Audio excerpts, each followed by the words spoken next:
Hi guys, Anne-Marie here with a 4-card process video today. I am focusing on using up a whole sheet of dimensional stickers from this clearance card kit that I got from Spellbinders. All right, so let's jump in.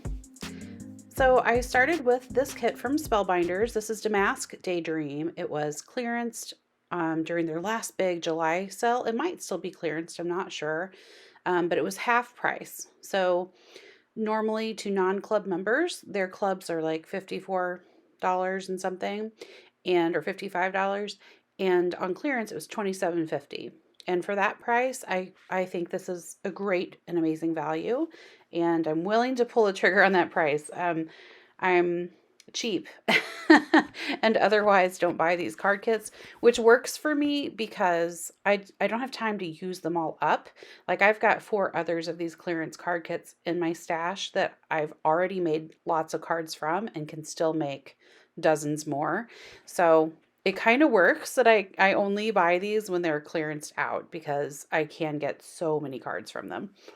But what I'm focusing on is using up that sheet of butterfly stickers. You'll get another look at it here in a minute, but there's several dimensional butterfly stickers. They're stacked, glittered acetate on top of printed, and then some gold glitter foam and wire.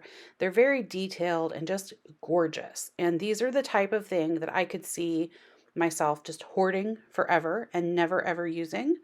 But I decided I was just gonna like rip the band-aid off of this card kit, and I sailed into this wanting to use up all of these gorgeous, beautiful butterfly pieces and get them on cards immediately.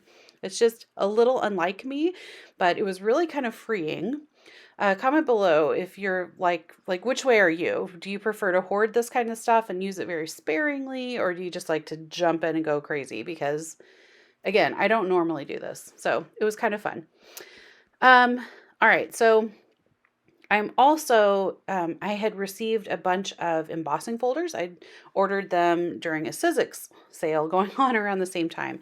And I had just received them around the same time I got the card kit. So I decided to use some of my new embossing folders while I created these cards. And so I misted my panel of cardstock from the kit and then ran it through one of these very 3D textured Sizzix folders with swirls on it because I felt like that was very elegant and the swirls kind of fit with the butterflies. I went through the paper pad and picked a pretty pattern that I thought would kind of complement it and go with it. It's a very tiny, busy pattern. So I didn't choose a huge block. I just used my dies to kind of visualize how that would look, and then went with the kind of smaller area one because it is a kind of busy pattern and I didn't want it to overtake the really pretty subtle swirls that were embossed on the lavender cardstock. Now I'm just going through the ephemera pack and choosing little bits and pieces that I'm going to use to build up a cluster on the front of the card, and trying to decide maybe a sentiment too. All right, so I selected a few options here. Like I said, I wanted to focus on using up the butterflies, but I wanted to build up a cluster that would kind of complement it first.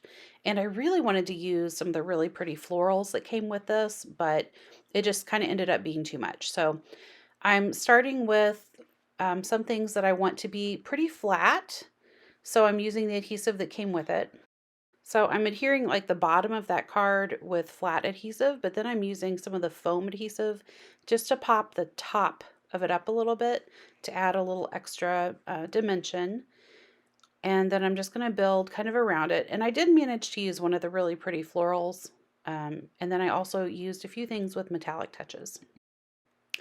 I also used this bonjour little sentiment, and it was really pretty foiled and scripty, but I wanted it popped up, and so I had to cut a lot of the foam squares into tiny pieces and then painstakingly adhere them on the back and then peel all the little wax pieces off.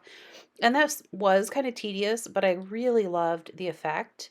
The sentiment's kind of so large that it overflows on both sides of the card, but it was still just really, really pretty. And it kind of gave like the perfect kind of focal point where I could anchor the butterfly right above it to draw attention to all of that and tie the whole card together.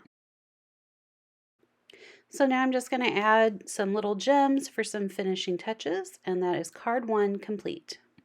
I'll have still shots of all of these and close-ups at the end of the video too. All right, so I only used one butterfly on that card. I wanted to use, again, all of these. So I decided I was going to make this next card a little more simple so I could use more butterflies and just really focus on that for this card. So I flipped through. I decided I wanted to use this kind of punched tin style embossing folder.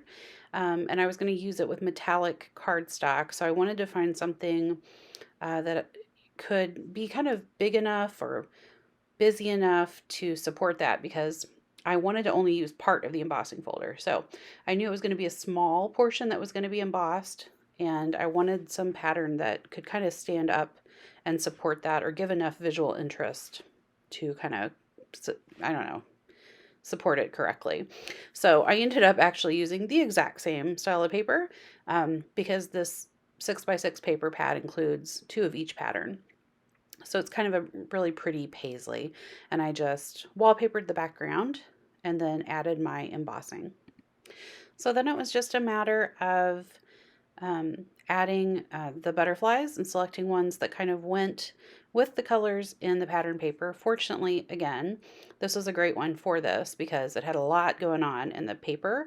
So there's a lot of colors, and it supported the use of a lot of different colors of butterflies. The other fun thing about these kits is they have duplicates in their die cut pack. You get at least 2 of every die cut. So I had another sentiment that matched the first card, so I just used it again. Went through the whole process again, but it was worth it again. And came away with a very similar looking card to the first one, but not at the same time. And I just thought it was really pretty.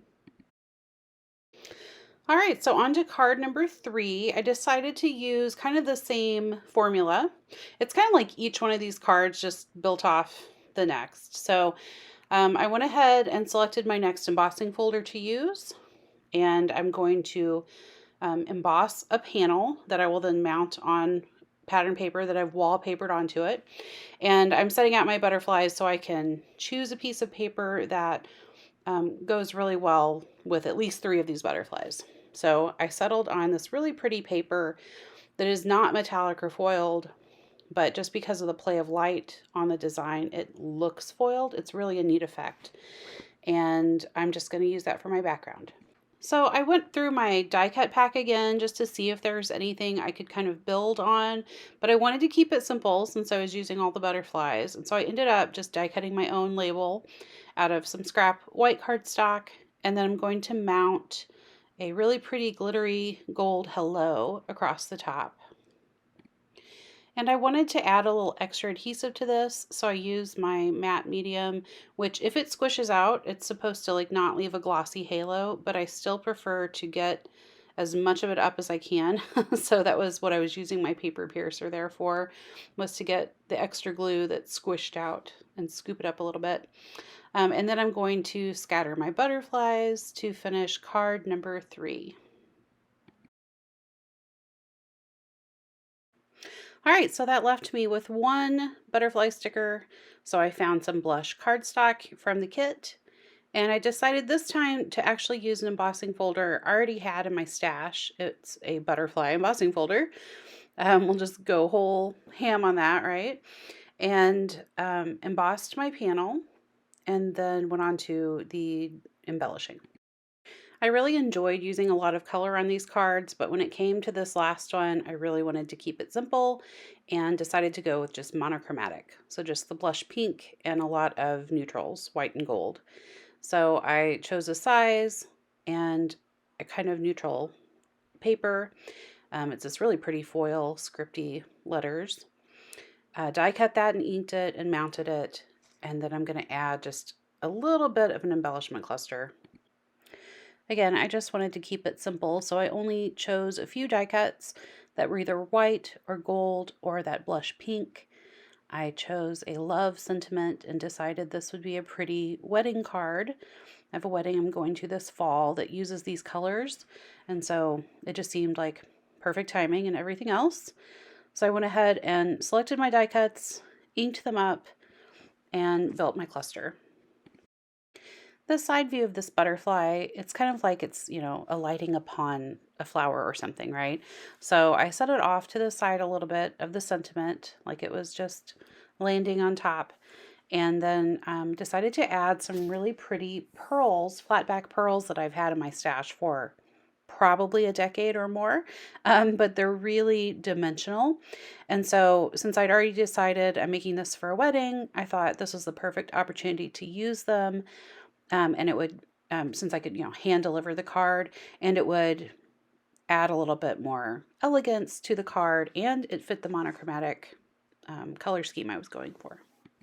So then that was card 4 finished, and I had used all of the butterfly stickers up. I was so happy about that. And then here's some still shots coming up, so you can see each of the cards in more detail. They were simple and quick, mostly because of the kit, right? But they really look really lush and detailed. And I just think they turned out beautiful, and I can't wait to use them. All right, so thanks so much for watching. I really appreciate your time. If you enjoyed this video, please consider clicking the thumbs up or leaving a comment. I'll see you Friday for the weekly wrap up, and I hope you have a scrappy, happy week. Bye.